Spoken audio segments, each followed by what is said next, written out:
Hello everybody, Razorblade Mango here, and I just wanted to make a quick video regarding the latest Kickstarter project that I have backed, and that would be Battalion 1944.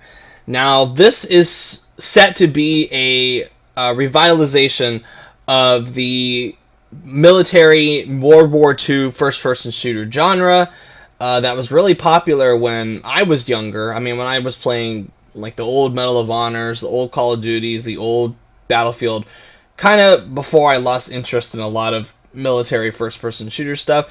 Nonetheless, I still have fond memories about playing that game. I still think Medal of Honor Frontline is maybe my favorite military first-person shooter of all time.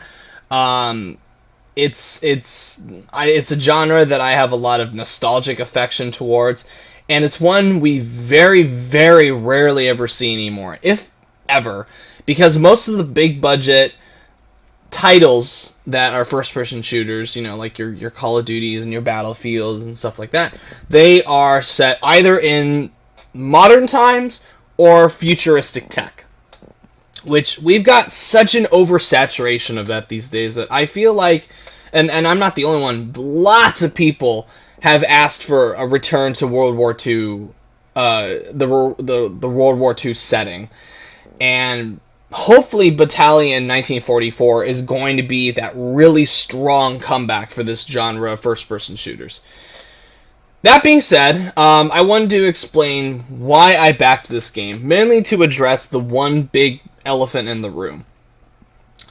I am very well aware that this is a multiplayer-only title, and you may be surprised to find out, but I'm okay with that. I'm fine with it being multiplayer only. And I know there's already people on the Kickstarter comments pages and the forums that are like, if this game doesn't have a single player, I will withdraw my funding.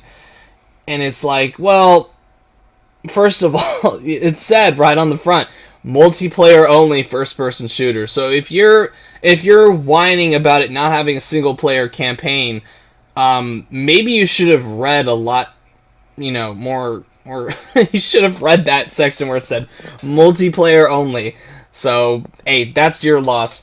And another reason I'm really okay with it is because this is a budget title. This is not made by EA or Ubisoft or Activision that neglected single player campaigns in fucking Evolve and Battlefront and Rainbow Six Siege. I mean, this is not a big multi-million-dollar project. This is a budget title. This is made by a small team in the UK who wanted to scrounge together some assets and really try, a small development team, and try to work together to build something with a limited scope and work on it till their heart's content.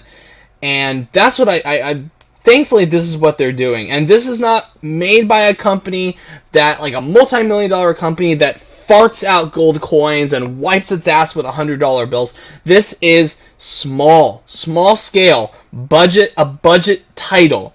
So I have no problem with that. If they don't have the desire or the funds to make a single player only campaign, fine. That's fine. I have no problem with that. If that's their scope from the onset, and it's not based on a franchise that has had a single player campaign in the past. This is a new franchise from a new studio regarding a small budget. So I have no problem with that. Also, the reason I'm okay with it, and the reason I backed the game, is because it has things in the multiplayer that I have wanted bigger titles to have.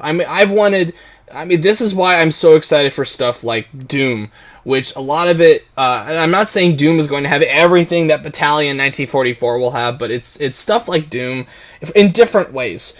First of all, there is no balance breaking upgrades. There's nothing where you will automatically get like the biggest fucking gun in the game and you can mow people down. You cannot get artillery strikes or bombs dropping on people and stuff like that. This isn't Call of Duty. There's not going to be a perk system. This is pure, raw skill. And they even say that on the Kickstarter page.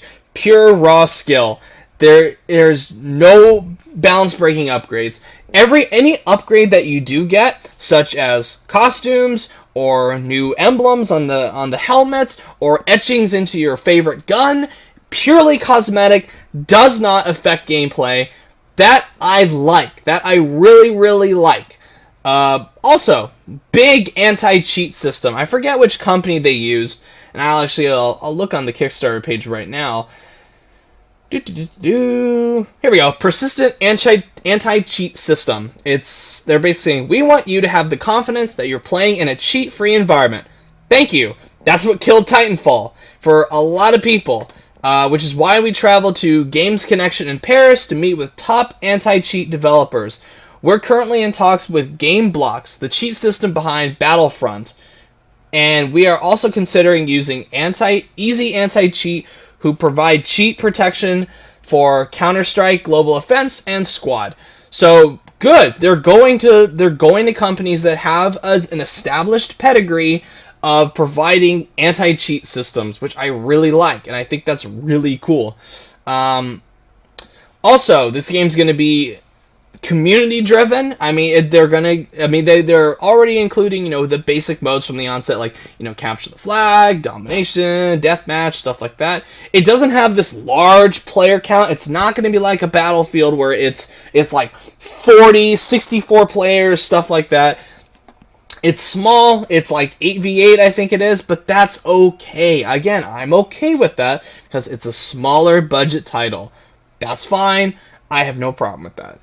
And the community is going to be submitting, requests for modes. They can come up with, and depending on how much you back, it comes up with different modes. I mean, some community members could come up with some really revolutionary stuff, and they could add it into Battalion 1944, especially since it's already, reached its funding. It's getting additional stuff. They're probably going to add stretch goals. I have no idea. Nobody knows what they are.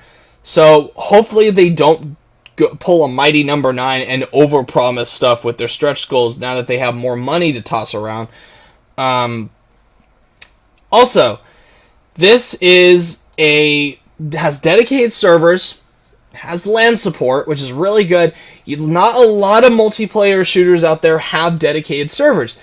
The biggest one, Call of Duty, still uses peer-to-peer, which in this day and age I think is silly. I think it's really ridiculous that this company can make billions of dollars from Call of Duty and all these dumb microtransactions, complain about, we're so stressed for finances, but then wave their giant marketing dongs around with sponsorships by like Red Bull and Mountain Dew and all this other bullshit, and they can't have dedicated servers. So thankfully Battalion, who is again, small team, budget title, is going to have dedicated servers.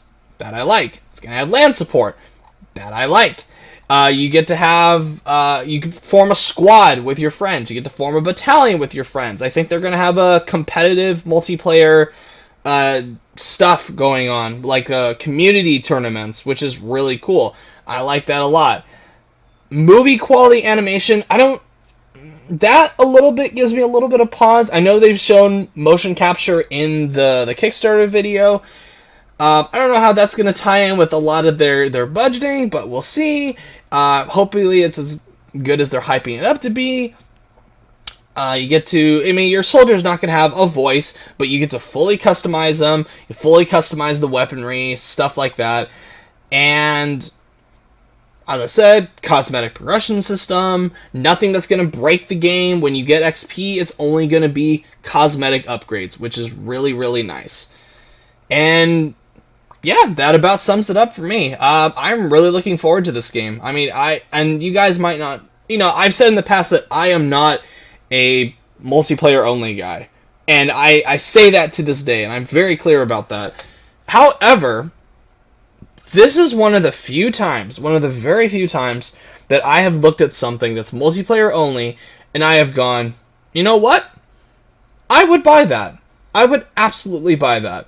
And I did the Deluxe Rifleman section where I get game key, still deciding between PC or PS4. It depends on if I have my PC built by the time they ask for which system do I want the game on. I get an in-game backer medal and forum tag. Cool. Get my name in the credits. Cool. And I get the digital soundtrack. Cool. It's also going to be on early access. I don't know when. Probably sometime in 2017, maybe late 2016. I doubt this game will be out by the time they're pledging. I highly doubt it. I mean, they said it's going to be like May 2017 is when this might come out. I wouldn't put a lot of weight into that release date, but we'll see. I hope it does, because I don't want this to turn into another Mighty Number 9 where it's just been. I feel like doing a video on that one of these days. That project's been a fucking disaster. But anyway, that's a topic for another video. But yeah, that's Battalion 1944. I'll put a link for it in the description. If you like World War II military first-person shooters, by all means, back it. You'll only be making the game better, hopefully. I hope these are responsible developers. And another reason, I almost forgot. They are open and honest with the community. It's one of the things I mentioned in my top 10 most hated things of 2015 list when I talked about shady Kickstarter project or any kind of crowdfunding project. Be open with your audience. Be open with the people that are going to give you money. Your currency should not be nostalgia. It should be trust. And so far, it seems like, thankfully, these guys have no illusions regarding what the development is going to be like. They even have a grid here that's saying, 60% is going to go to development, 7.5% is going to go to server hosting, anti-cheat, 10% is to audio, 10% is to taxes. They even fully said, once the game initial pledge is met, we are going to contribute some of our own money. We also have a company on the side that's going to give us more money. They are open with their audience. They're open, which is really, really good. So I like that. Awesome. I'm looking forward to it. Alright, thank you guys for watching. If you like what you see, subscribe. Let me know what you think of Battalion 1944. If you're going to pledge it, if you're not going to pledge it, tell me why. And as always, have a good one.